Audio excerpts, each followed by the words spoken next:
الإمارات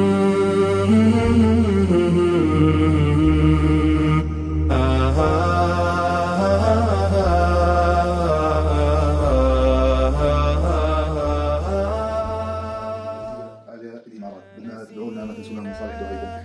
اليوم 7/11/2024 هذا آخر شروق لنا جعلتنا في صفوف الناجحين. كيف كنا اسألوا الماضي عنا، كيف كان الهم فينا يوقظ الأرواح منا. ما نسينا كل آلام السنين، هي من قد. السلام عليكم ورحمة الله. هي ما ننسى حقيبة السفر. الحمد لله اليوم لعله هو هذا آخر شروق لنا بتركيا 7/11/2024. الحمد لله مكثنا في تركيا ما يزيد عن 6 سنوات. حصلنا على عدد كبير من الميزات، من الفوائد، من الإيجابيات. تعرفنا على مناطق كنا ما نسمع فيها قديما. الحمد لله تنعمنا بنعم كثير كبيرة، واليوم يعني وجدنا انه من المصلحة الانتقال من تركيا للإمارات. ادعوا لنا بالتوفيق. اخواني كمان حابب هيك بالمناسبة اوجه نصيحة للجميع. هلا اولا دائما وابدا لا يجب علينا انه ما نعلق قلوبنا الا بالله عز وجل. نحن دائما وابدا بنذكر ونحن تمنا نذكر بان الرازق هو الله عز وجل. المعز هو الله، الرافع هو الله، الناصر هو الله، الله بيده كل شيء. لكن نحن لما ناخذ بالاسباب المشروعه بنكون طبقنا التوكل الحقيقي. التوكل اللي علمنا اياه الاسلام، علمنا اياه النبي صلى الله عليه وسلم، هو انه نعتمد على الله اعتمادا حقيقيا مع الثقه فيه والاخذ بالاسباب المشروعه. فمن الاخذ بالاسباب المشروعه كان عملي بمشروع دي اكسين، والحمد لله وفقت به. اسال الله عز وجل يديم علينا نعمه دي اكسين ويديم على الجميع جميع النعم. اخواني مشروع دي اكسين فعلا مشروع حقيقي، مشروع غير كثير من الناس وغير كثير من الشخصيات. مئات الالاف اللي حققوا نجاحات بما فيهم انا. الحمد لله اليوم انا من باب التحرس بنعم الله امتلك فريق عالمي حوالي 40,000 عضو. انا من دخلت على تركيا والله العظيم ما عندي ولا ادنى معلومه عن البيع المباشر ولا عن الدي اكسين ولا عن تسويق عبر النت. ما كان هذا مجالي ابدا. سبحان الله، الله عز وجل اكرمنا بهذا المشروع، طورنا حالنا واستطعنا انه نحقق نجاح. فاليوم امتلك فريق حوالي 400,000 عضو. قولوا ما شاء الله تبارك الرحمن، الله يبارك لي ويبارك لكم، ب 207 دول. اللهم بارك. الحمد لله استطعت انه احصل على رتبه كثير كبيره. اليوم انا الان الحمد لله تاج ماسي. اسال الله يا رب هيك يديم علينا وعليكم النعم. امتلك الحمد لله ماسيين بالافق وبالعمق حوالي 100 ماسي. الحمد لله عندي ما يقارب 2500 وكيل نجم، وعندي ما يزيد عن 100 ياقوتي. والحمد لله عندي دخل بدورة ال 24 ساعة عم ينزل علي الدخل. هذا كله من باب التحرس بنعم الله عز وجل. واسال الله عز وجل كما انعم علي ينعم عليكم، وكما وسع لي يوسع عليكم. واسال الله عز وجل يا رب المزيد لي ولكم وللجميع من فضله. فهذه تعتبر من الاخذ بالاسباب، وهذا يا اخواني ركن من اركان التوكل، فما نزهد فيه يا اخواني. فالحمد لله اليوم عم بستحضر هيك سبحان الله، انا عم جهز الشلاتي، عم بستحضر انه لما دخلنا على تركيا شلون دخلنا واليوم شلون رح نخرج. نحن نطلع لكم ان شاء الله بالفيديوهات يعني نوضح لكم كل شيء باذن الله عز وجل. فاليوم نعمه المال مثل ما بنعرف هي نعمه عظيمه، وفعلا هي عصب الحياه، ويعني فعلا عزه ورفع المال والبنون زينه الحياه الدنيا. ففعلا زينه بتزين لك ملابسك، بتزين لك مسكنك، بتزين لك مركوبك، بتزين لك مكانك. يعني انا اليوم عم بتذكر هي الشمس، انا للامانه بهذا العمر ما بعرف مره سكنت ببيت والشمس تدخل لي داخلي، والله الى المنافع عم تدخل له الشمس. يعني البيت مثل ما بنعرف لما بيكون مشمس، لما بيكون شرقي، لما بيكون مهوى، لما بيكون كامل الخدمات هي كلياتها يعني بتحسن. الحمد لله انا اليوم استطعت انه اسكن بارقى مجمع باسطنبول وبتركيا. لو سالنا على اغلى المناطق بكل تركيا بيقولوا لنا اسطنبول.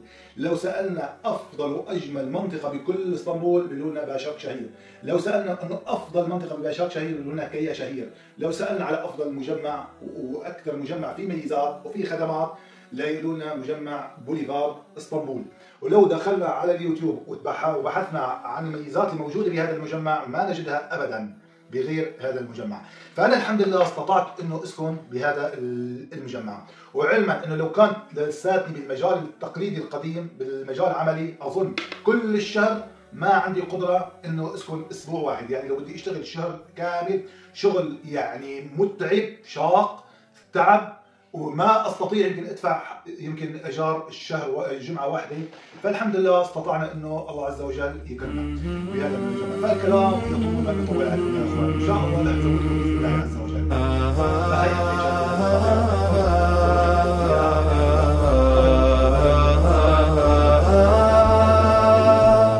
ما نسينا كل آلام السنين، هي من قد جعلتنا في صفوف الناجحين.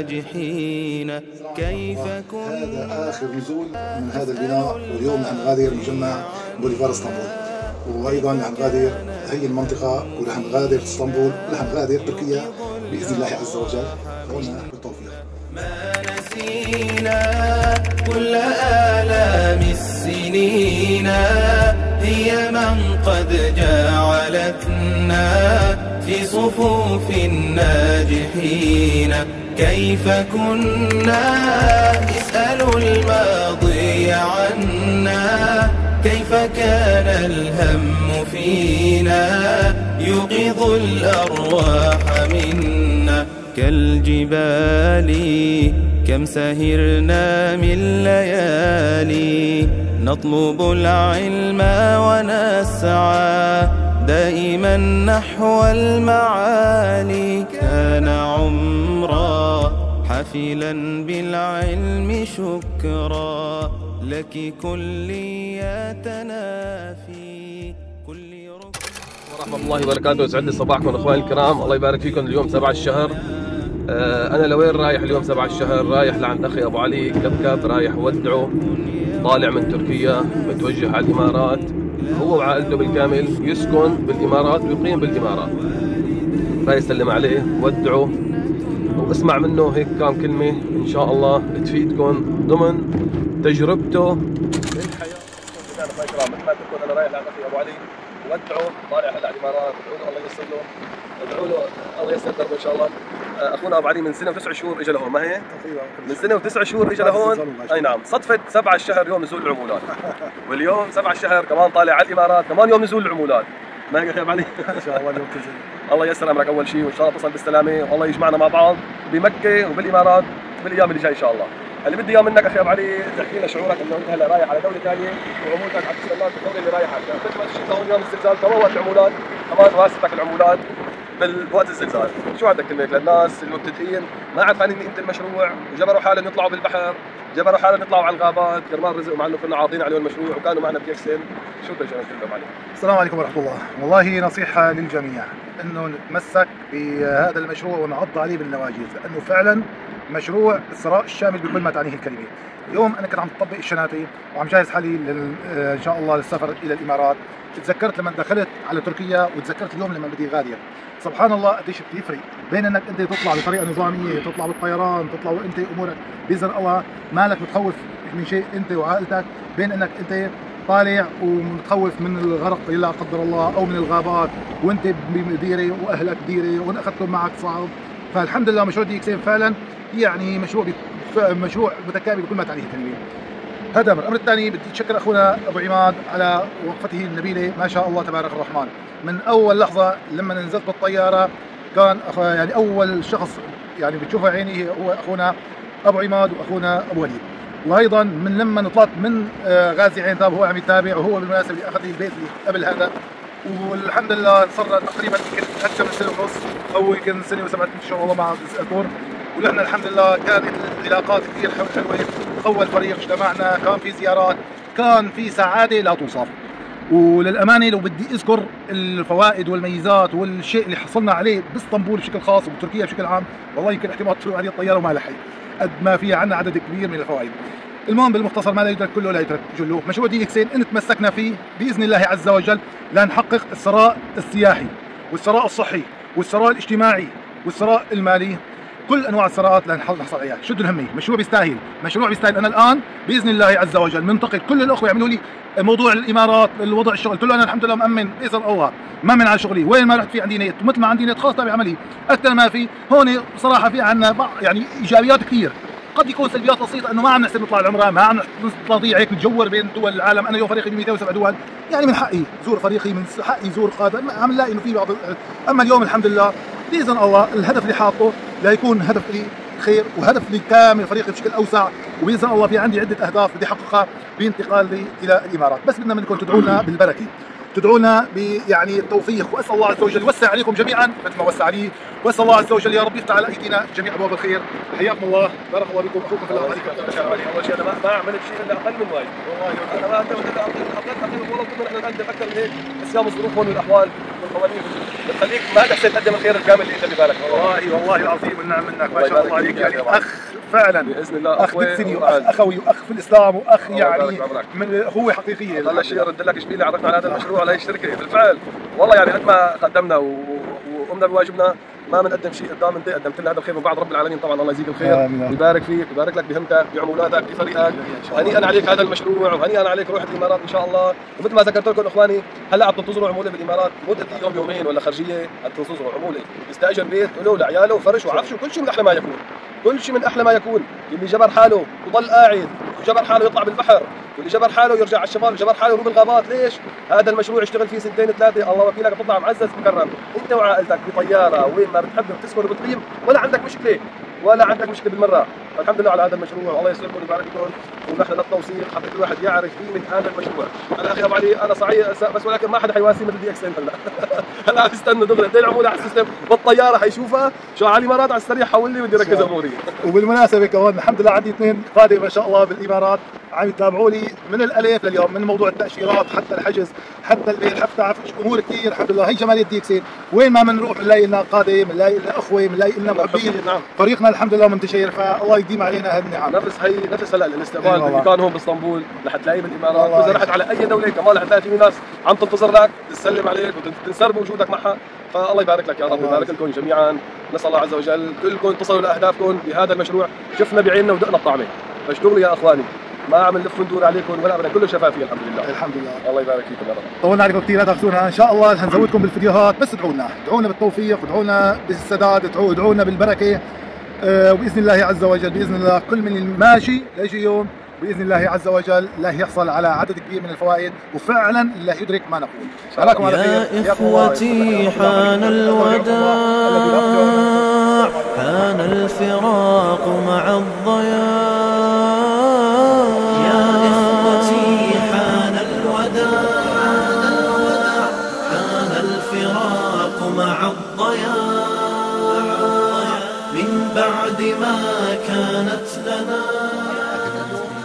هذا المجمع وهو نصيحة لكل من له يشاهد هذا الفيديو، سواء كان معنا بالفريق أو من غير الفريق معه، طالما أنت عضو بشركة دي اكسين أخي تمسك بهذا المشروع وعض عليه بالنواجذ.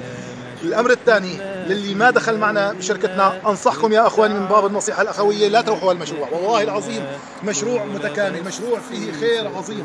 أنا الحمد لله رب العالمين غير لي حياتي، والآن إن شاء الله متوجه للإمارات. بدنا منكم تدعوا لنا بإذن الله عز وجل لأزودكم الفيديوهات، بس لا تروحوا هالمشروع. السلام عليكم.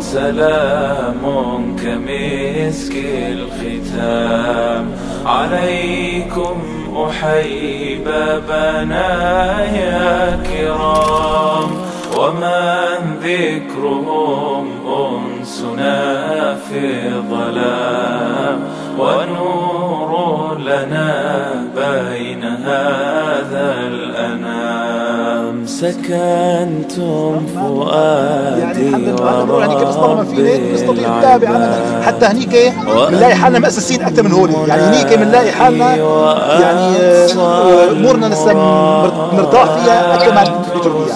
فيعني ما له لا نستفيد ما له مضر باذن الله عز وجل.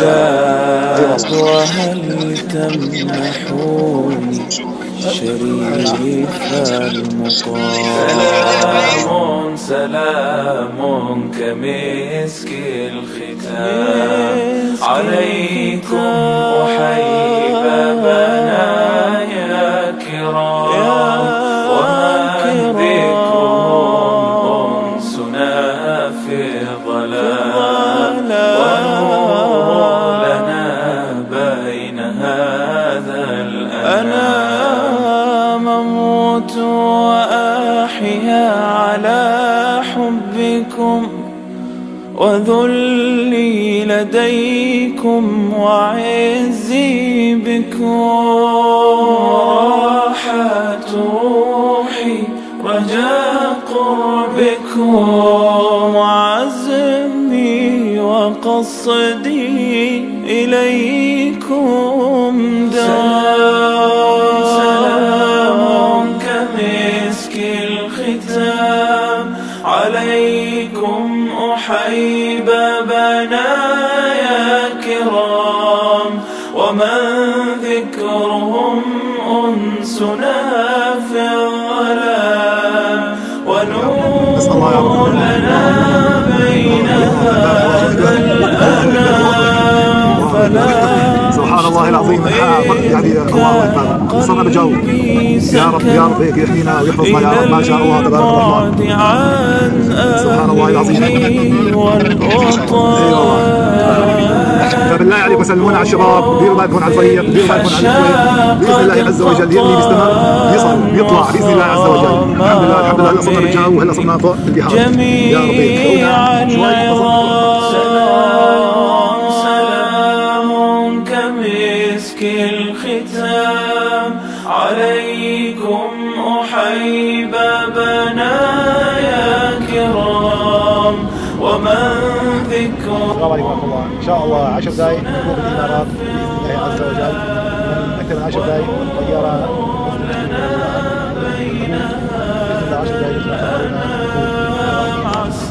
الله يشفي غليل الصدود بوصل الحبايب وفك القيود فربي رحيم كريم ودود يجود على من يشاء بالمرام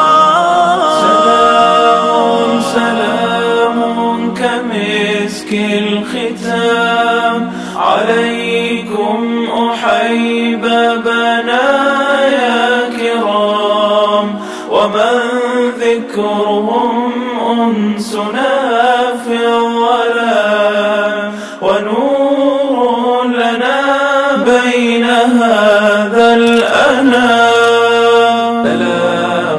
سلام كمسك الختام عليكم أحيي بنايا كرام ومن ذكرهم أنسنا في الظلام ونور لنا بين هذا الأنام سكنتم فؤادي ورب العباد وأنتم منائي وأقصى المراد هل تسعدوني بصفو الوداد وهل تمنحوني شريف المقام سلام كمسك الختام